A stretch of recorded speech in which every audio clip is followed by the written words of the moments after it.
Yeah. It's often challenging to access vaccinations, and especially if they're recommended. So we really want to highlight the pharmacy specialty model and really enable stores, pharmacies across the country to offer these vaccinations and be showcased for it when there are specific groups or patients asking for these vaccinations. So this meeting will be recorded. So if you have colleagues who are unable to make it, we will post it for circulation. So as I mentioned, it's building on the success of community pharmacy vaccination services in Canada. So this is one of the leading countries in terms of pharmacist involvement in the delivery of vaccination services. And we really want to take the delivery of pharmacy vaccinations to another level. I think there's been excellent examples how pharmacies have showcased immunization capacity, but we want to make it a bit more on the assessment side as well. So in that note, we want to create sort of a specialization for pharmacies looking to offer the full gambit of immunization services. And this specialization exists in areas like the United States, for example, in psychiatric pharmacy. If there is like a psychiatrist looking for specific referral of patients, they will have a list of pharmacies who have, for example, board certified psychiatric pharmacists that are familiar with things like long-acting injectables and dispensing clozapine. So we're looking to kind of get the same sort of merit in terms of vaccinations. So our organization, Immunize.io, is a not-for-profit organization that was started in 2018. And the mission statement is taking our best shot at immunizing the world. So our focus is on vaccine education and awareness. So we do a lot of advocacy, a lot of education. But the way to address vaccine hesitancy is not just education, but also access. And that's where we want to facilitate access to vaccinations to our partner pharmacy locations, and thus the Vaccine Center of Excellence program and the attendees on this webinar and the individuals who are going to take our online Vaccine Center of Excellence course, which is available free of charge. So what is the work we are doing to promote pharmacies to have patients and in terms of acquiring patients to seek out these vaccinations? Well, in about a week and a half, we're doing a presentation across the province through BC and the Yukon, CPHR, so managing vaccine preventable diseases in the workplace. What that is, it's an hour-long presentation to 250 to 500 HR leads, health and safeties of different companies, educating them on the importance of vaccinations, as well as how to structure benefits programs and add vaccinations to their employees to make them available. And then, of course, we'll be advertising locations where they can send their staff to get these vaccinations. We also have a collaborative relationship nationally with Crosslinks. Crosslinks is a health consulting company dedicated to helping and manage healthy workplaces. So they do a lot of education. We are working with them to facilitate more workplace vaccination programs, either on site where pharmacies are coming to the workplace, or having locations where, for example, smaller workplaces can send their staff, or if there are staff that can't make it on on-site days, they have a place to go to get these vaccines. So in terms of resources, if you want to learn more about workplace immunizations, how to run an on-site clinic in terms of paperwork, documentation, we have resources available that are free.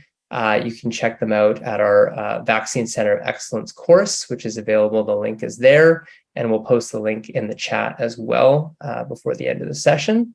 And in that course, it's a 3-module course, and it talks about a lot of the operational and clinical aspects of doing sort of a workplace immunization program, as well as appointment-based immunization, as well as some good resources as well for you. So if you haven't done so already, I encourage you to check that out. In terms of these workshops, these are sort of more kind of smaller group learning activities where we're going to talk about how to have vaccine conversations in your busy practice. We're going to look at key immunization gaps to focus on. I think the most important thing is if we're going to be communicating to employers what are the key immunization gaps they should be focused on, then the pharmacy partners should also be very knowledgeable about them as well. So there's no disconnect in that communication pathway. We're going to talk about navigating scope of practice. I think that's a huge barrier to vaccinations. I think there's a lot of nuances in the scope of practice, especially here in BC, and that's what I'm going to spend a lot of time addressing in this BC focused workshop. There are excellent speakers on our lineup over the next 2 weeks who will be speaking from their own provinces. So if you have colleagues in other provinces, recommend that they check those out. Here's the schedule of events. So this is the one today that's hosted by myself. There's one tomorrow for in Alberta, and then Saskatchewan, Manitoba, and then Ontario finally finishing off in the Atlantic provinces. Now, if you have colleagues who are unable to make this session, like I said, it will be recorded. The recordings will be up shortly, but we're more than happy to have individuals from other jurisdictions attend these. If they're off province, that's okay. They'll still get some excellent value out of it as well.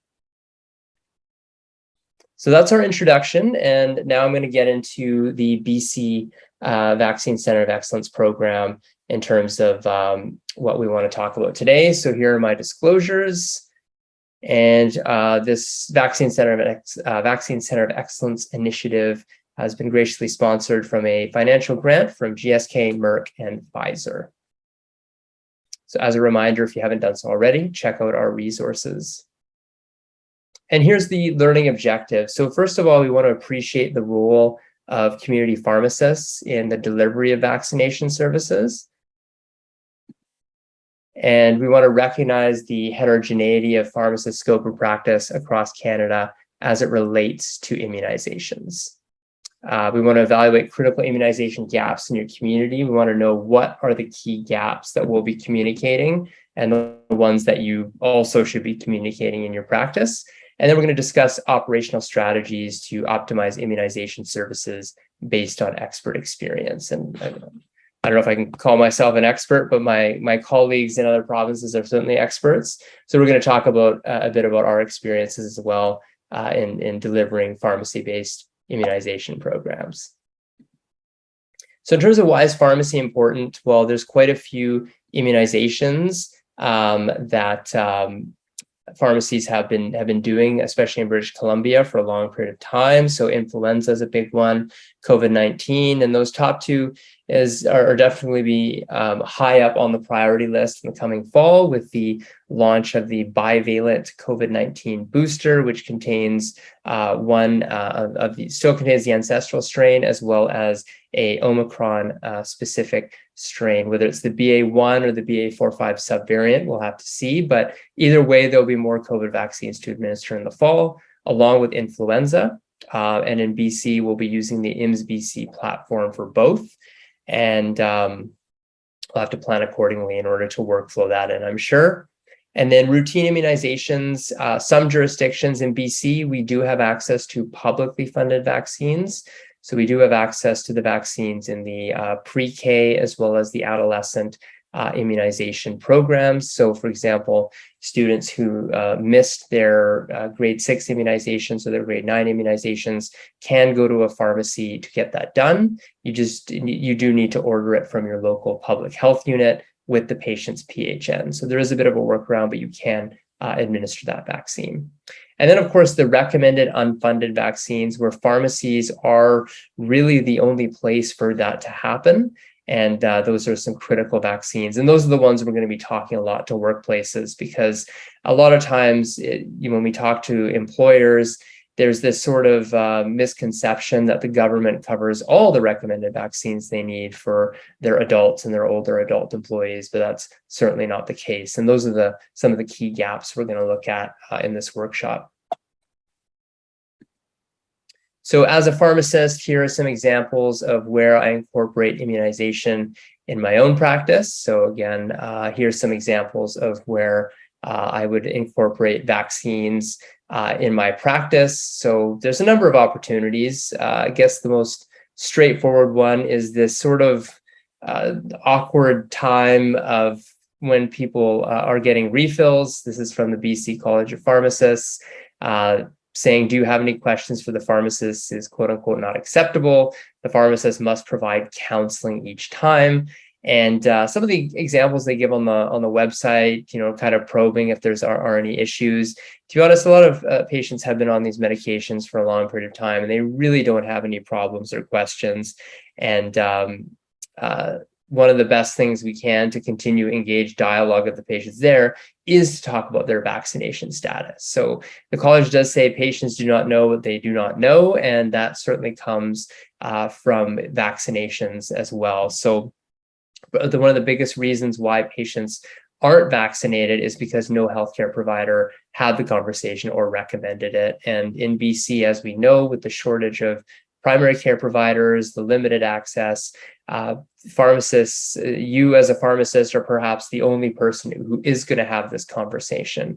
Now, if it's just simply redundant to continue to ask questions about the prescriptions they're taking, let's switch things up and perhaps talk about immunization status while they're refilling their prescriptions. It's part of their health, and it's certainly an opportunity where you are mandated to have a conversation with the patient, and if they're diabetic or if they have COPD or any sort of comorbidity, they are at risk, a higher risk for vaccine preventable diseases, many of which we'll be talking about in this workshop. So I think that's an excellent opportunity.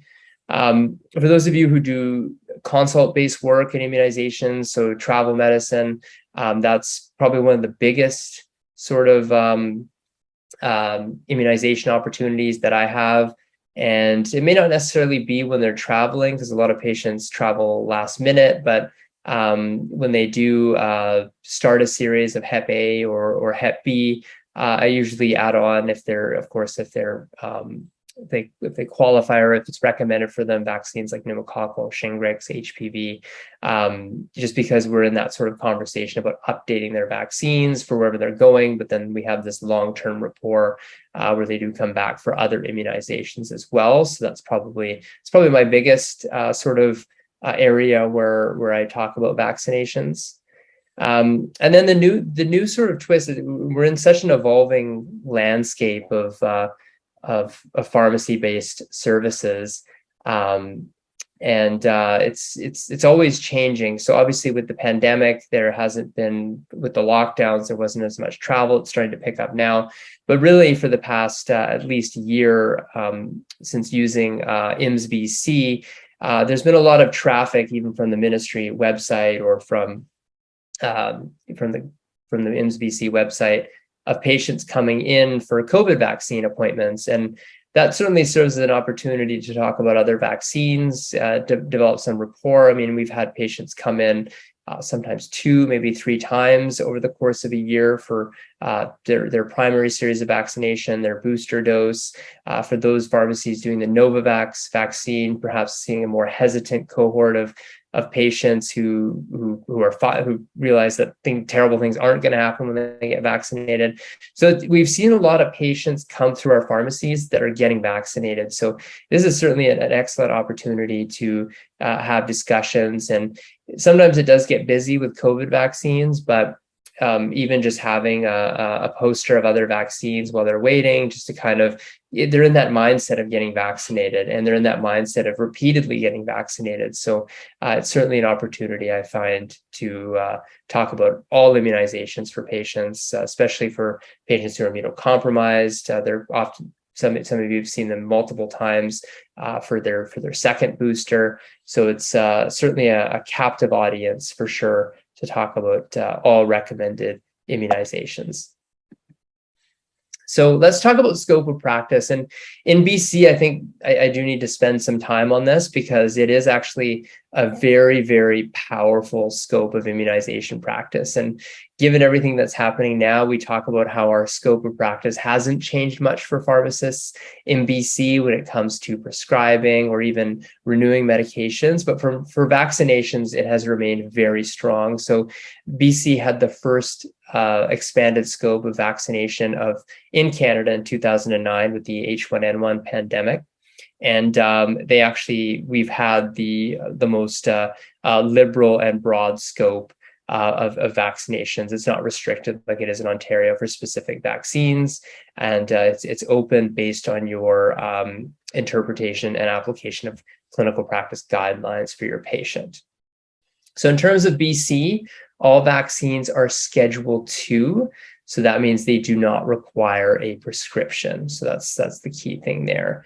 The other key thing is in the wording. So pharmacists in BC are not allowed to prescribe, but they are able to dispense and administer as per any national or international guidelines. So the key thing there is pharmacists are allowed to independently vaccinate patients with any recommended vaccine that's on label or supported by any national or international guidelines. So by on label, it means it's in the product monograph.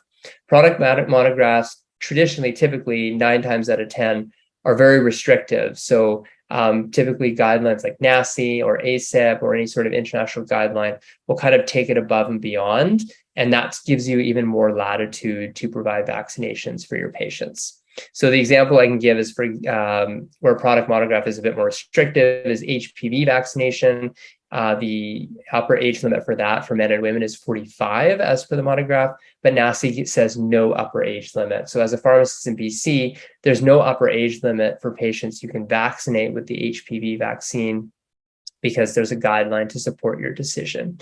Where it goes the other way, which is interesting, is for example, for pneumococcal vaccination, for conjugate pneumococcal, Prevnar 13, soon to be updated with Prevnar 20 in the NACI guidelines, is NACI says over 65, but the product monograph says 18 plus. So I immunize a lot of my patients who are under 65, even though NACI doesn't have a guideline, I'm supported by product monograph because it's on label. So there's a lot of latitude with the guidelines. And I think that's the trick to expand your immunization scope and the number of vaccines you administer in BC is understanding how to use those guidelines and really appreciating the gray area and the latitude in your scope of practice.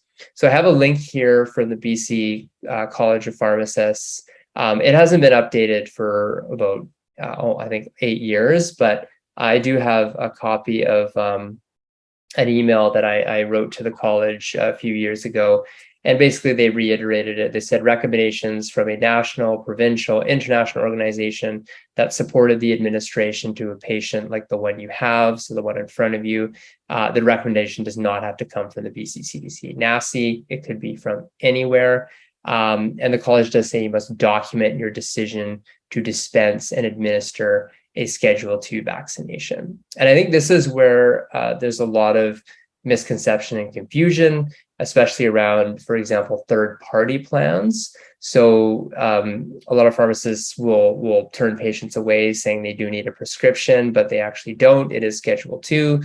Third-party plans do have to honor that. It does not require prescription as per the jurisdictional regulation. But as a pharmacist, you are not prescribing it, you are dispensing and administering it.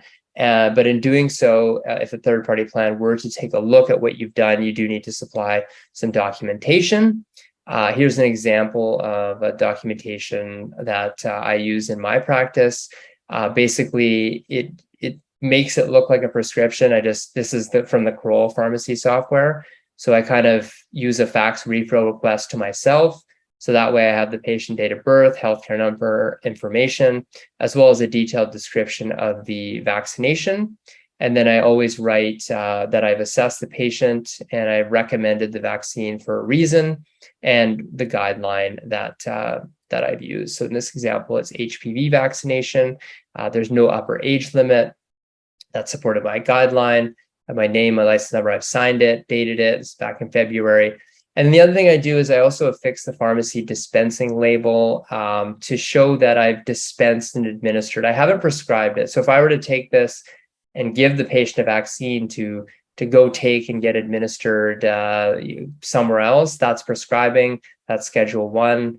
That is not appropriate. So I have to show that I've administered the vaccine based on my authorization. And you can also attach a consent form and an immunization level for complete documentation. Where I think pharmacies get in trouble from third-party plans is it's regardless of who prescribes it, even if a physician prescribes it, if they fill it and let it sit in their fridge for months and months, past 120 days. After 30 days, you have to reverse it as for the college, but often it gets forgotten. And then after 120, you can't reverse it. And then the plan has paid that claim, but the patient has not received the vaccine. So inventory has not matched claim. And that's where problems happen. But this is fully compliant with your scope of practice. So this is, in my opinion, would be a best practice in terms of documenting vaccines that you initiate in your practice, which is critical to building your practice, because if you can initiate vaccines, you can obviously do more. So in terms of critical, recommended, unfunded immunization gaps, kind of divided it into two age cohorts, older adults and adolescents. So for older adults, we're looking at Shingrix, pneumococcal, and enhanced influenza vaccines. So things like the adjuvanted flu vaccine, which will be the publicly funded vaccine, as well as the high dose vaccine, which will be covered for those in long-term care and assisted living, as well as First Nations for over 65.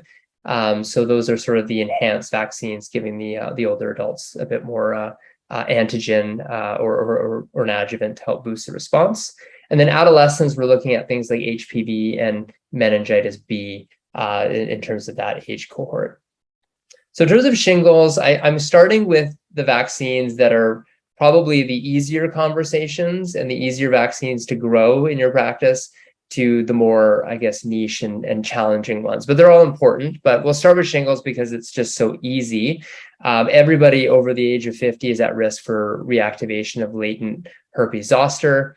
And it's nationally recommended, I would say, as a standard of care, that you should literally tell everybody over 50 who's filling a prescription at your pharmacy that they should get the shingles vaccine. Or even, you don't actually have to say that. You just say, have you had your shingles vaccine? And the ones who haven't, they kind of say, oh, no, I should. And that's what I've been finding is people know the burden of the disease.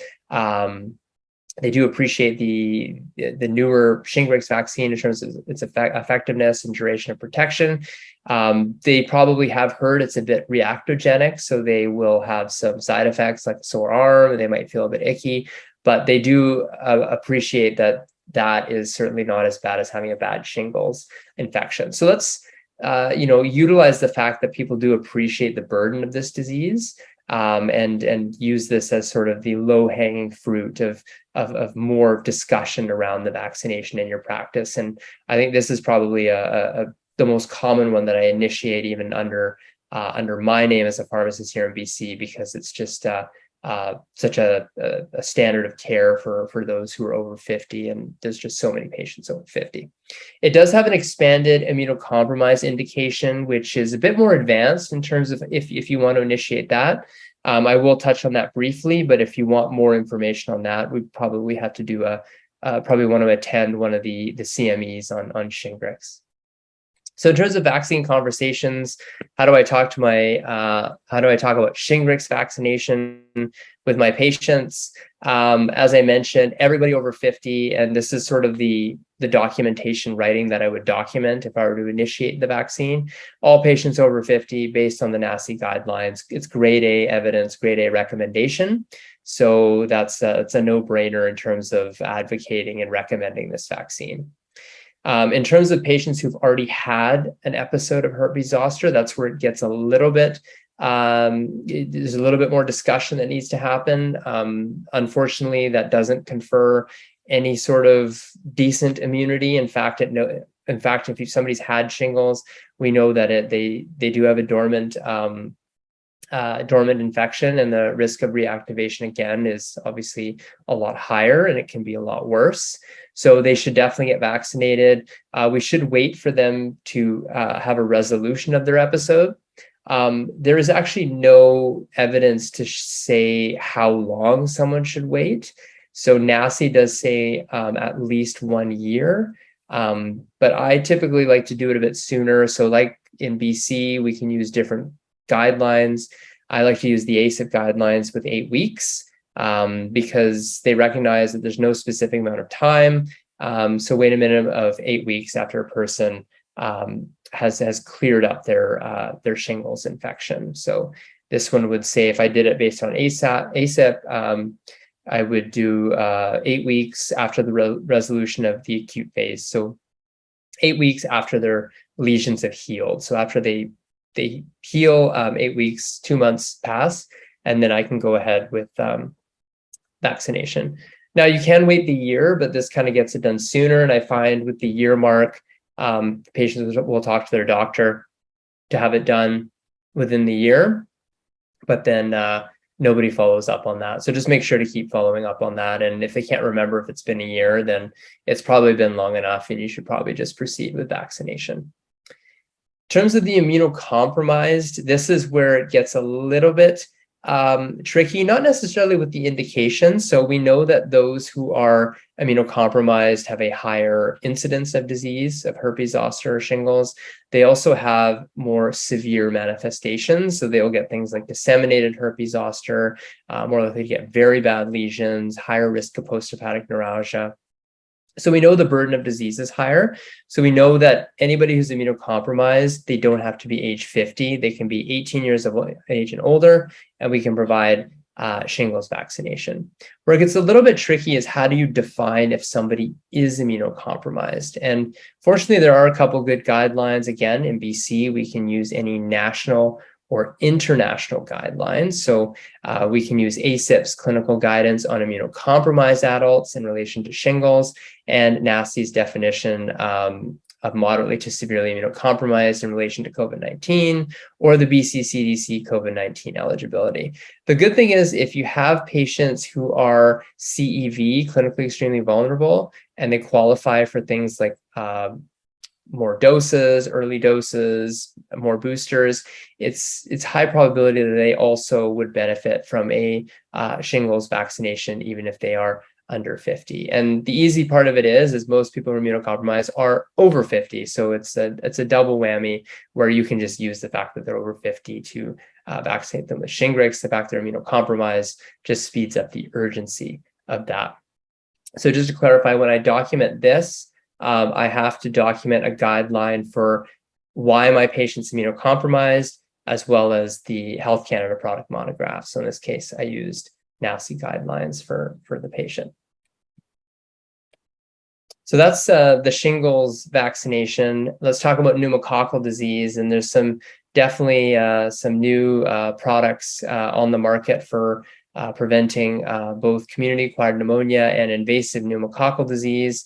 So the key thing to understand is conjugate versus polysaccharide. So when we build the vaccine, if we just target if it's a encapsulated pathogen like pneumococcal, we target antigens to its polysaccharide coat.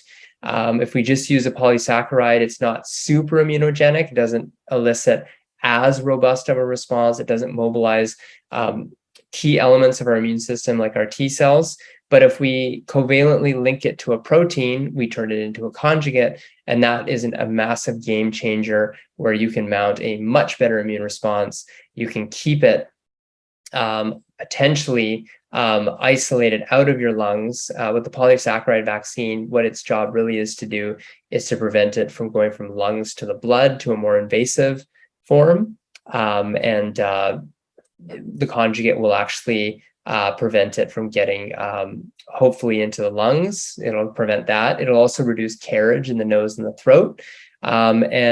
Previously, we were doing the conjugate because it had 13 serotypes, and the polysaccharide had 23. With the recent approval and now availability of Prevnar 20, we get the best of both worlds. We get massive coverage with the more strains in the Prevnar 20, plus we still get the conjugate. So strain coverage is important, and having a conjugate is important. Spacey vaccinations, we always want to do the conjugate first, because it really takes the real immune response. If we do the polysaccharide first, we limit the ability of the conjugate to drive a response. So if we do the polysaccharide first, we have to wait at least a year.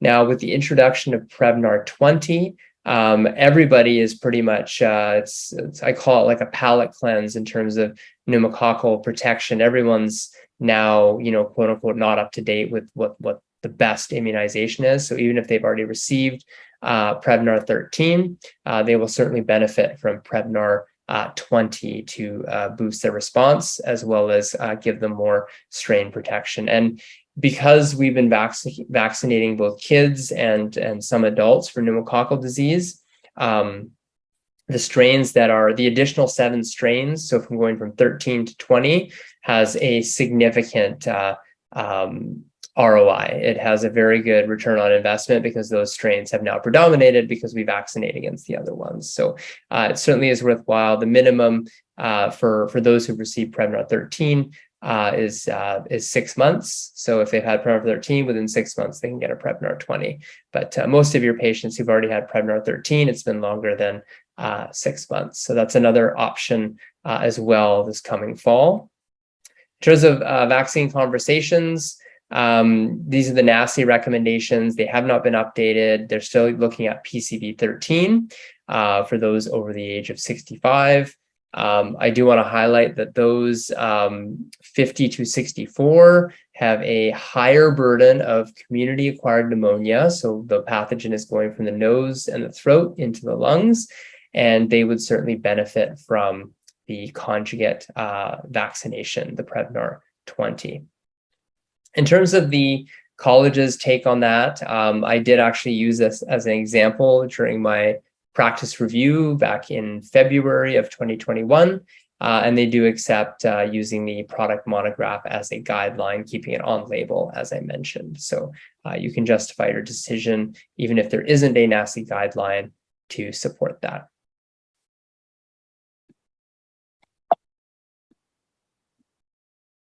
So the next one we're going to talk about is HPV, so human papillomavirus. It's recommended for both boys and girls. Again, the program for girls started back in BC, back in, I believe, back in 2005. And for boys, it was 2017. So there's a massive delay in terms of HPV vaccination for boys who, if you've seen my presentations on HPV, they have a higher risk of persistent infection. So what happens with HPV, it's the most common sexually transmitted infection. Most people do clear it, which is great, but unfortunately, if it does persist, it can cause HPV-related cancer, cervical cancer for women, and head and neck cancer for both women and men, which has quite a severe morbidity. There's no upper age limit. It's never too late to be vaccinated against HPV. It's a cancer protection vaccine. So really, there's no upper age limit. And recently, it was approved for the prevention of head and neck-related cancers, adding more value to this vaccine as a cancer prevention vaccine. So how do I talk about HPV vaccination to my patients? Well, first of all, I need to understand where the gaps are and who gets it free and who has to pay for it. That's always the first thing that comes up. So this is a nice little table. The top one is British Columbia. So males and females grade 6 get 2 doses. So those under 15 get 2. If they're 15 or older, they get 3 doses. That's because the immune response is a little stronger for younger people. But there is a catch-up program for females and males. But the caveat is, so for those of you attending the Alberta session tomorrow, there's a catch-up up to age 26. So you can actually take a 26-year-old person and start HPV vaccination for them in Alberta, and they will have it covered. But in BC, there's a little caveat where they have to start before age 19. So if they're 25 years old, they do not get free HPV vaccination. Now, it's still beneficial. It's still a valuable vaccine. And we do have, for example, are looking to work with some of the colleges and universities. For example, Douglas College does cover the vaccine 100%. So there is some coverage for university students. So we're trying to flush that out. But do be mindful that in order for it to be free, if they didn't get it in school, it has to be started before age 19. If it's done at age 19, you have until 26 to do it. You can extend the intervals between doses, so you don't need to restart, but you do need to get that first dose in before age 19. In terms of the NACI recommendation, so again, there's no upper age limit. So even if they do the vaccine in grade 6 to vaccinate the children before they're sexually active, but even if they're already sexually active, and even if they're already infected, even people who have cervical cancer benefit from the vaccine. It reduces the risk of reoccurrence, and it also provides protection against other HPV types contained in the vaccine. And there's 9 types in the Gardasil 9 vaccination. So if you do have patients who get a prescription for Gardasil 9 because they have an abnormal PAP, do encourage the vaccination. It's not too late. It's really going to reduce the risk of reoccurrence and any sort of future problems with HPV. So the last one I'm going to talk about is meningitis B. So meningitis B, we started from probably the most common vaccine to talk about. Now we're getting a little bit more niche.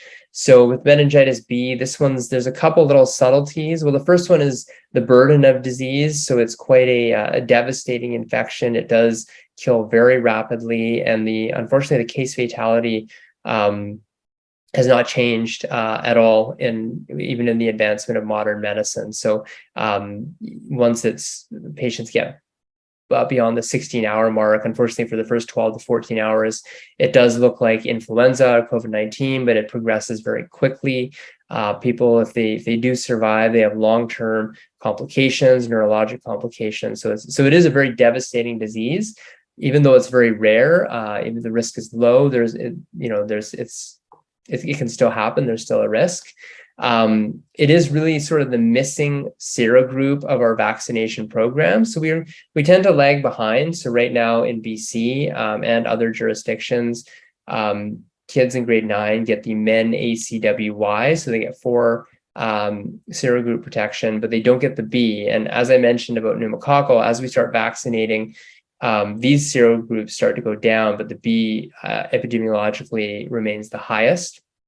High-risk populations that typically you would see in your practice, of course, there's pediatric populations as well that are at risk, but really focusing, I think, in your day-to-day practice on those returning to live on campus dormitories. That's where we have seen deaths at certain universities.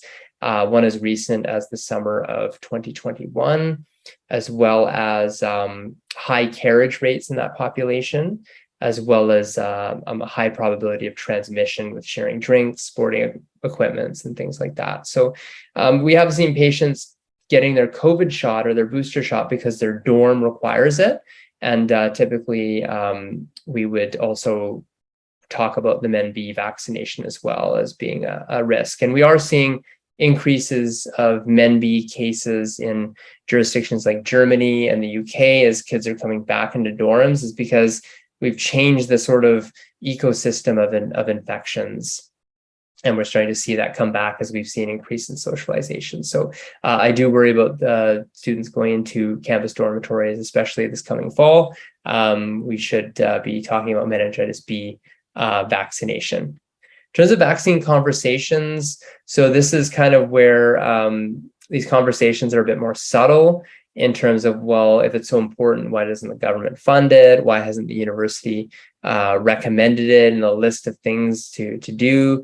And unfortunately, because it's a rare disease, it's not a public health concern, but it's certainly an individual risk. So the vaccine is very well designed. There's 2 products available. Bexsero from GSK, as well as Trumemba from Pfizer. Very sophisticated mechanism of action. The Bexsero vaccine is a multi-component vaccine, which also includes factor H binding protein. And it just kind of, the way I explain it to parents is that, this bacteria, this meningitis B bacteria, kind of just hangs out in the nose and the throat. And then usually it doesn't manifest in anything, but something as simple as an upper respiratory tract infection, or for reasons we can't explain, it makes its way into the into the sterile sites, so into the blood, into the meninges, and causes a very serious infection. And the way we kind of vaccinate against it is with the Men-B, or with the other meningitis strains, they have this polysaccharide coat, just like the pneumococcal pathogen.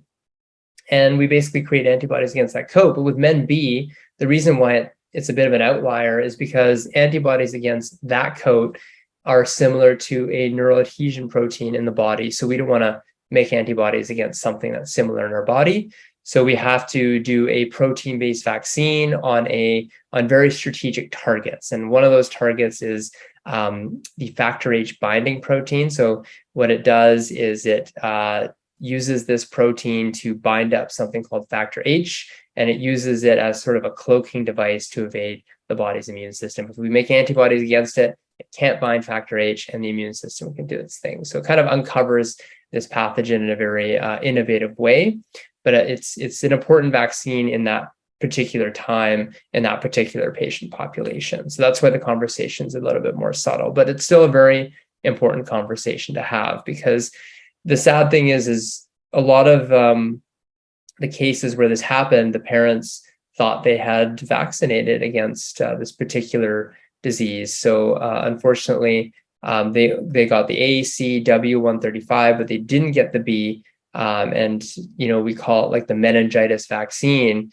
You got your meningitis vaccine, or even sometimes on their records it says meningitis, but it doesn't cover all the strains, and they're going into a high risk setting. We should be mindful of making sure that they're at least informed that this is available. So in terms of documentation, I don't particularly like the NACI guidelines because they're pretty vague. They do say if there's an increased risk of infection higher than the general population, so living on campus or playing contact sports and living on campus would potentially classify as higher risk behaviors. But like the BC College says, we can use any national or international guideline. So the ACIP guidelines, I like it because they have age, and age is always an age-based vaccination program is always easier. Like we talked about the shingles at age 50.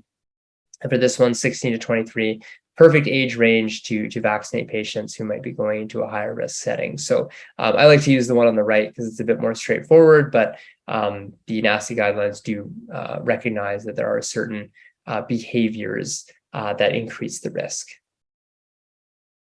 So the how-to part of the presentation is, how do I incorporate and prioritize immunization services in my pharmacy practice? And what are some challenges I face, and how did I overcome them? Well, I think the biggest challenge, and recently did a paper with UBC School of Population and Public Health, and probably the biggest one is time, staffing, and reimbursement. And that's not only came up in this study that was across 50 BC pharmacists who fill out that survey, but also nationally across the country. It comes down to time, staff, money. Is a big challenge to doing more immunizations. Now, in terms of ways to get around that is, for example, when we do something like a medication review, always try and prioritize immunizations as the discussion. So you can basically use the compensation from the med review. Obviously, you have to do the documentation. You have to fill out why they're taking it so it's compliant. But ultimately, a lot of that discussion can be targeted at addressing immunization gaps. So this is a drug therapy problem form. If you fill out one of these, and it actually does allow you, if you say needs additional drug, give immunization private, to basically get an extra $10 for administering a vaccine. And realistically, when a lot of us have been doing these medication reviews for a long time, this is probably the most actionable thing you could possibly do, versus maybe if you wanted to change their dose, you can't prescribe it, at least not now in BC. So I find immunizations to be such an actionable intervention, and it just makes sense to talk about it and use this time that the ministry is using to reimburse pharmacists to do a quote unquote medication review. You might as well use it to do an immunization gap assessment, because if they're on that many medications and they have like COPD, like I said earlier in the presentation, their risk of vaccine preventable diseases is much higher. This is the same thing for shingles. Again, those over 50 typically have comorbidities. And if you provide the immunization, you can also bill that as a drug therapy problem because it's recommended that they need that immunization. So that's a way to kind of address some of the problems of time and reimbursement, is kind of prioritize this intervention for things that you're doing in your practice. And when we have like UBC students, we often get them to prioritize immunizations in their medication reviews. So in terms of parting words of wisdom, I've seen a couple questions coming up, so we'll start with those. Is what are 3 tips you wish you knew when starting out for pharmacists who want to optimize their pharmacy immunization services? So I guess the first thing is talk about vaccinations first, not last. And in pharmacy school, and also when we see UBC students, they often, in their care plans, the vaccine is always an afterthought. Same thing with like the CDA guidelines, the diabetic guidelines. There's like a small chapter on like pneumococcal and Shingrix vaccination. But as pharmacists, we should be talking about it first because we are probably the only ones having that conversation, and we have access to the vaccines. We have access to a lot of times the patient's immunization pathways. So probably wouldn't use vaccinations as a low, like something at the end of the conversation. Probably talk about it first. The other thing I find really important is completing the series. Oftentimes, I think pharmacy is the only place where people can actually get a vaccine and then forget to get their second dose, but still show up at the pharmacy for something else. So I always typically take a more aggressive approach to book a follow-up appointment in the patient's calendar immediately after vaccination. Patients appreciate it. You're able to complete the series, turn over your inventory, do whatever you need to do.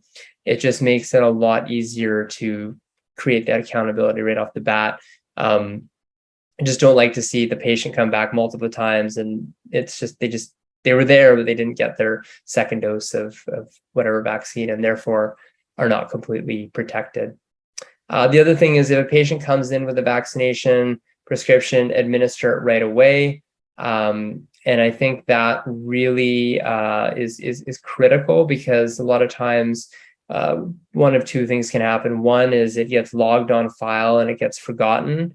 And then you go back, and then when you do have the conversation with the patient, it shows up in the profile. Oh, did you actually get this vaccine? Oh, no, maybe not.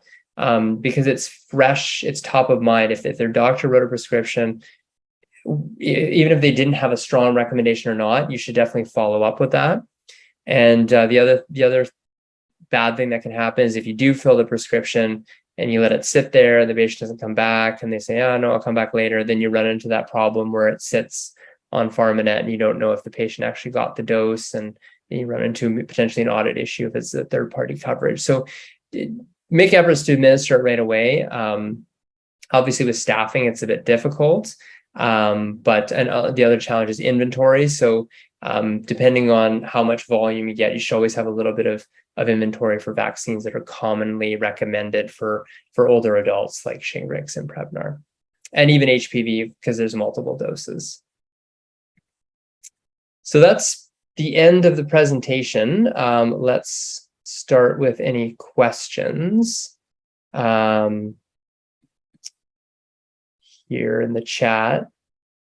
So for people who've had Prevnar 13 and not Pneumo 23, what is your recommendation on Prevnar 20? So yeah, like I said, it is a palate cleanse. So regardless of what they've had, as long as it's been 6 months from Prevnar 13 and a year from Pneumo 23, because we just know that the conjugate doesn't work as well until a year after the Pneumovax 23, it's green light to recommend Prevnar 20. So if they've had Prevnar 13 and not Pneumo 23, we can recommend the Prevnar 20. And NACI hasn't weighed in on it, but ACIP has mentioned that you don't need the Pneumo 23 after the Prevnar 20.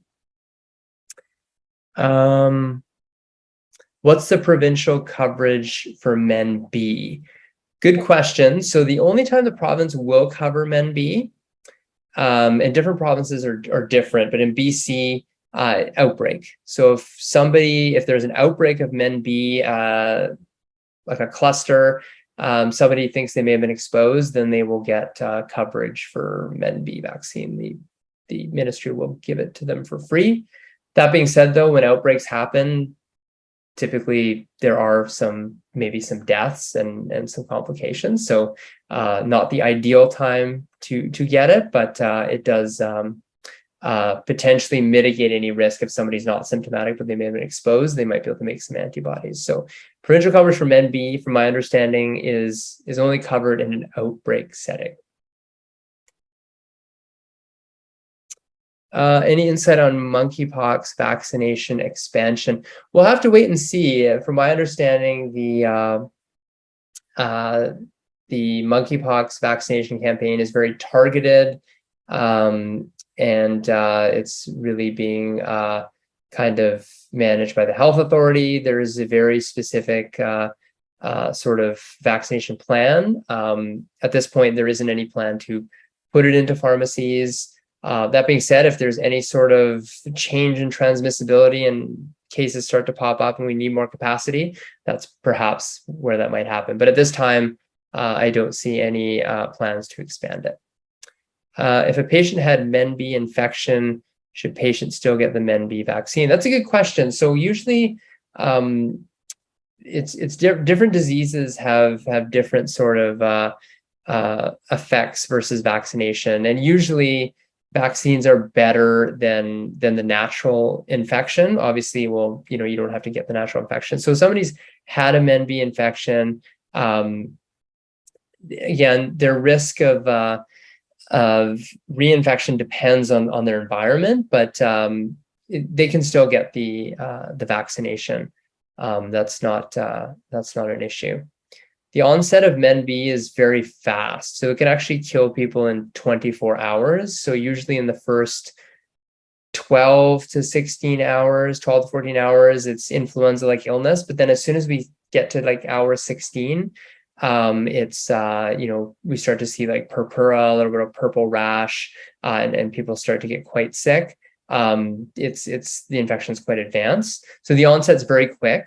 As well as the differential diagnosis is very difficult, as well as clinician experience is very limited because it's so rare. So it's often misdiagnosed. Oh, onset of MenB vaccine. Yeah, so MenB vaccine, both of the vaccines are 2 doses. And usually within 2 weeks of the first dose, there will be some seroconversion of antibodies. But for full protection, patients should have both doses of the vaccine. For the Bexsero product, the Bexsero product, the series can be 0 and 1 month. For the Trumemba product, it's 0, 6 months. For the Trumemba product, you could go 0, 1 and 6 months if you want it done sooner. So yeah, full protection would be 2 weeks after the second dose, but they will start to get some protection 2 weeks after the first dose. New Omicron vaccine, influenza, shingles, and new pneumonia vaccine, co-administration and/or spacing. That's a really good question. So to answer your question, yeah, you could give all those vaccines at the same time, no problem. You could do a Omicron, influenza, 2 centimeters below shingles, 2 centimeters below pneumonia. I have no issues with that. That being said, my own personal opinion on that is a workflow issue. Because I'll give you some examples. So if I have a patient coming in and they've booked on, and I'm just projecting into September, if I have a patient come in and they want the bivalent vaccine and a flu shot, that's going to go through IMSS-VC. So that's 2 shots on IMSS, and you probably have like a lineup of people on your scheduler just because it's just so busy. Now, if that patient wants pneumonia and shingles, I could do both vaccines then, but you've got to reconstitute the shingles and you got to go to your pharmacy software. You've got to adjudicate the claim. You've got to potentially put it through their insurance or give them a receipt and take payment. That might kind of backlog you a bit. So I'm a big fan of co-administration, but I would probably prioritize bivalent influenza co-administration and then have them come back for pneumococcal and Shingrix co-administration, and then Shingrix second dose 2 months later. That would be sort of my strategy. But if somebody wanted it all done, if they were leaving the country or something, and this is my last time to do it, they're all sort of inactive vaccines, we've got enough co-administration data on mRNA vaccines to know that there's no effect on safety or immunogenicity. So that would be sort of my personal opinion on it, but there's no real spacing needed. How long would you need to wait after MenB infection before you can get MenB vaccine? Good question. Given how rare the MenB infection is and how serious it is, I don't think there's any sort of definitive guidelines that I know of. So if somebody has had MenB, then there's potentially some recovery, and I'm sure they'd want to get the vaccine. I'm not aware of any specific timeline, and usually with these post-infection vaccination guidelines, honestly, it's not really based in anything. We look at COVID, for example, like, oh, people should wait 3 months for their booster, and it wasn't really. It's more just scientific conjecture. So it really depends on risk. Obviously, I'd wait for the individual to recover from the infection, depending on the severity, and if they're going to go back into the dorm, then I would provide the vaccination. That would be sort of my answer to that. Is there any risk of getting shingles after getting COVID? If so, a patient under 50 years, should they get the Shingrix after having COVID? I think there was a risk of like a signal of shingles, potentially maybe even after getting COVID vaccination, and potentially disease, but not enough to definitively go off label for somebody under 50.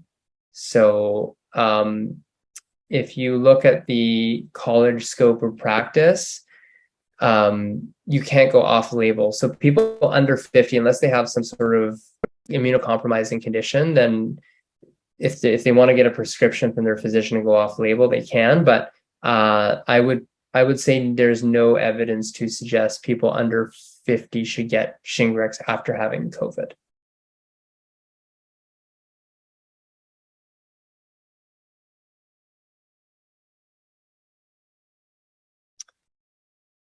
Okay, so if a patient was due for their grade 9 Tdap vaccine, but had TD vaccine 2 years prior due to a cut, would you still give the Tdap?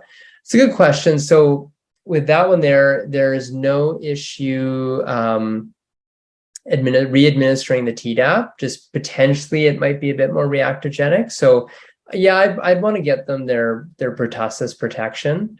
We actually re-administer tetanus diphtheria with a cut or whatever within 5 years because it just doesn't last very long. So yeah, I would still give the Tdap to give them the pertussis component, because that's the only way we can give the pertussis. We have to give it with tetanus and diphtheria, and even with pregnancy, we give it with each pregnancy. So if someone is pregnant within a year or 2 years, they could get multiple Tdap vaccines. Good question. COPD or asthma patient less than 50, do you still recommend Shingrix? That's a really good question. So this is actually an emerging gray area. So as I mentioned, we would use clinical guidelines. So if we have a guideline to support our decision, we can do it. Now, Health Canada has the immunocompromising condition, right? So either medication or medical condition. That doesn't include comorbidities, but the Quebec guidelines, the CIQ, does not, oops, let me just send it to everyone. The Quebec guidelines, the CIQ guidelines, they do outline things like diabetes and other comorbidities. So that is a legitimate guideline as per the college. So that is something you could leverage potentially for your patient who is less than 50 and would still benefit from shingles vaccination. I would probably lean more towards the COPD because then they'd be closer to 50.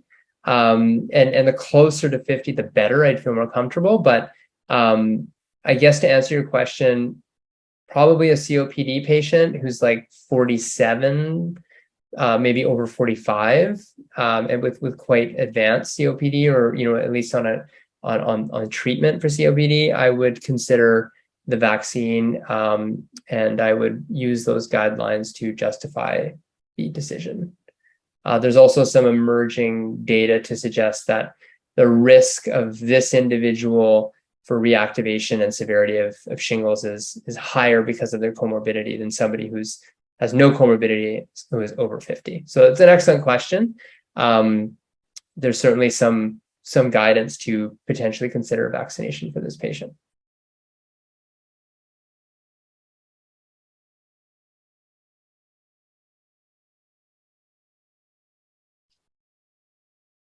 All right, I think that's the last of the questions, and it's now 8:02. So I appreciate everybody attending, and thank you for your awesome questions. I know we covered a lot of material, and appreciate the time, and we'd love to keep this sort of dialogue. We're definitely very interested in supporting pharmacies to do more vaccinations, and you can always email us if you have any questions, because we want to support you to provide vaccinations for your patients. So any of these nuanced sort of questions, I would love to hear them, because it just helps get an understanding of what's going on, and obviously we want to support you as well. So thank you so much for tuning in, and hopefully we'll have more events like this in the future.